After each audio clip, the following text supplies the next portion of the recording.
High বন্ধুরা, আজকে রান্না করলাম ট্যাংরা মাছ বেগুন ধনেপাতা দিয়ে। তো কি করে রান্না করলাম তোমাদেরকে দেখাচ্ছি। দেখো আমি কিভাবে রান্না করি। মাছগুলো কেটে ধুয়ে নিলাম আর বেগুনটাও ভেজে নিলাম।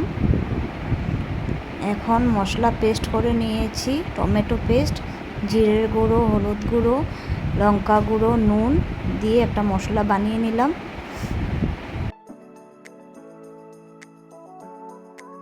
এখন নুন হলুদ দিয়ে মাছগুলো মেখে নিয়েছি।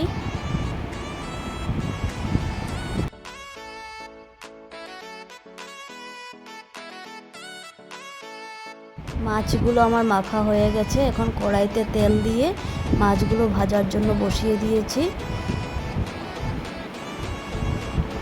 একটু উল্টে পাল্টে দিচ্ছি, মাছগুলো ভাজা ভাজা হয়ে যাক, তারপর নামিয়ে নেব।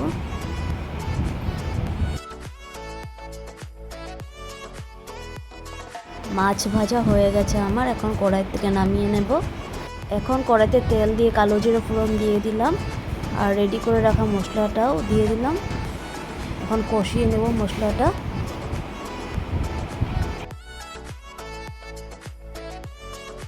মশলা কষানো হয়ে গেছে, তেলগুলো বেরিয়ে এসছে। এখন মাছ দিয়ে মাছগুলো একটু মশলার সাথে কষিয়ে নেব।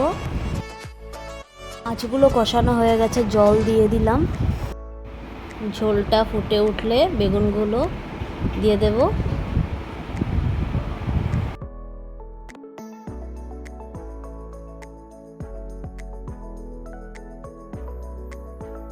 ঝোলটা ফুটে গেছে, এখন বেগুনগুলো দিয়ে দিচ্ছি। এখন একটু হালকা হাতে নেড়ে দেব, বেশি লাড়লে বেগুনগুলো ভেঙে যাবে আর মাছগুলোও ভেঙে যাবে। তো হালকা একটু নেড়ে দিচ্ছি।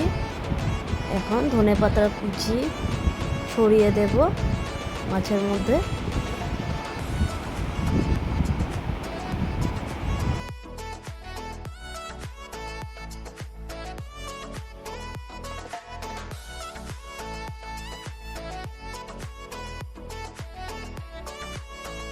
মাছ রান্নাটা আমার পুরো কমপ্লিট হয়ে গেছে। ট্যাংরা মাছ বেগুন দিয়ে করলাম। তোমাদের কেমন লেগেছে আমাকে কমেন্ট করে জানাবে। তোমাদের যদি আমার রান্নার ভিডিওটা ভালো লেগে থাকে তাহলে লাইক, কমেন্ট আর একটা শেয়ার করে দিও। আর আমার পেজটিকে ফলো করে আমার পাশে থেকো। Tata, bye bye, good evening, Radhe Radhe.